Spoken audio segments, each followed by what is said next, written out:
ওই যে আপনার কিশোরগঞ্জ পৌর বিএনপির সদস্যপদ এবং জাতীয়তাবাদী আইনজীবী ফোরামের যুগ্ম আহ্বায়ক পদ থেকে আমি পদত্যাগ করি।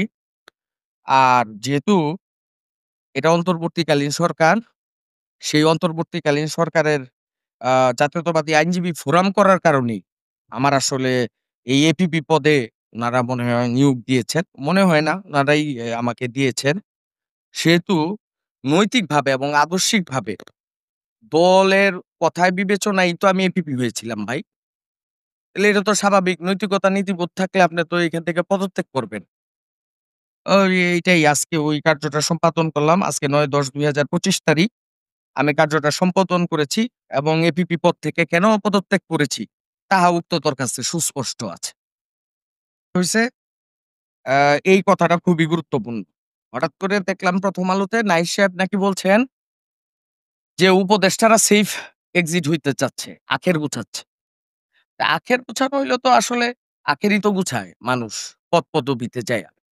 এবং এই যে পদ ছেড়ে দেওয়ার ব্যাপারটা এমন হইছে যে পদ ছেড়ে দিয়া পাপ করছে। সমাজ এবং রাষ্ট্রের ব্যবস্থাপনাটা এরকম। এরা সুষ্ঠুভাবে নিতে পারে না। যে একটা জাতিকে যদি আপনি জাতির জন্য কিছু করতে চান, রাষ্ট্রের জন্য কিছু করতে চান, সেখানে কিছু করতে পারতেছি না। তাইলে অন্তত পদটা ছেড়ে দিলে কাল দিন পরশু এই প্রধানমন্ত্রী পদের জন্যই তো ফাইট। এই অমুক পার্টির অমুক সভাপতি পদের জন্যই তো ফাইট। আমার বক্তব্য হলো উনাদের কোনো সেফ এক্সিট হওয়ার কোনো সুযোগ বাংলাদেশে আসবে না। কারণ তাহলে যদি কোনো উপদেষ্টা মহোদয় সেফ এক্সিট করেন, আমি বিনয়ের সাথে নিবেদন করব আমাদের প্রধান উপদেষ্টা মহোদয়ের কাছে, যদি এখন কোনো উপদেষ্টা সেফ এক্সিট এর বিষয়টা নিয়ে আইন সাহেব অত্যন্ত গুরুত্বপূর্ণ মানুষ। তাহলে সেফ এক্সিট এর চিন্তা করেন বা এই কথাটা আসলো কেন?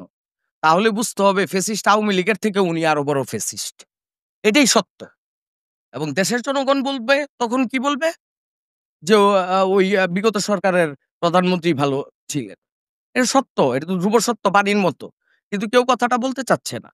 কিন্তু নাহিদ সাহেবকে আমি বলব, এই দেশে ১৭ বছরের আন্দোলন হয়েছে। কেউ আগায় যেতে পারে নাই। শেষ পর্যন্ত আপনি নেতৃত্ব দিয়েছেন।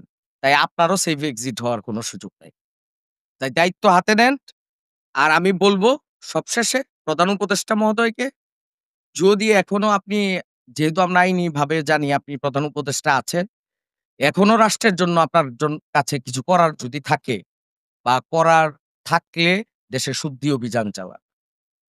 দেশে শুদ্ধি অভিযান চালান, দুর্নীতির বিরুদ্ধে, ক্ষমতায়নের বিরুদ্ধে এবং একই বিষয়ের পুনরাবৃত্তি যেন না হয়। প্রত্যেকটি নাগরিক যাতে নিরাপদে থাকে, তাদের জীবন নিরাপদে থাকে। একসময় বিএনপি জামায়াত বলে যেই নির্মম অত্যাচারের শিকার হয়েছে বিএনপির সত্যিকারের শহীদ জিয়ার আদর্শের সৈনিকরা, আজকে আরেকজন হবে। কিন্তু ফাঁক দিয়ে যারা হাজার, হাজার কোটি টাকা মেরে খায়, লক্ষ কোটি টাকা মেরে খায়, তারা খুব ভালো হয়ে এক্সিট হয়ে যায়। সেই একই জায়গায় যদি আপনারা ঘুরেন, তাহলে এই বাংলাদেশের আর কখনোই কিছু ছিল না, আজও না। কিন্তু সেখানে আমারও তো একটা সেফ এক্সিট চাই। কারণ কালকে কে আসে কি না আসে ভাই, আমারও আসলে আপনার মনে করেন একা একটা বিষয়, যেখানে সঠিকভাবে সহজভাবে একটা জাতি একটা বিষয় নিতে পারে না। যেখানে তো কোনো কুন্দল নাই, রাগ নাই, অভিমান নাই। বিষয়টা হলো কারোর প্রতি কোনো গোলযোগ নাই। মানে এখানে তো কোনো বিশৃঙ্খলার বিষয় না। আমি দলটা করলাম, আমার কাছে মনে হয়েছে দলের মধ্যে সংস্কার দরকার। সেই কারণে আমি আমার পদগুলো ছাড়লাম। এগুলাও বাইলে হইব মিয়া। সারাটা দেশে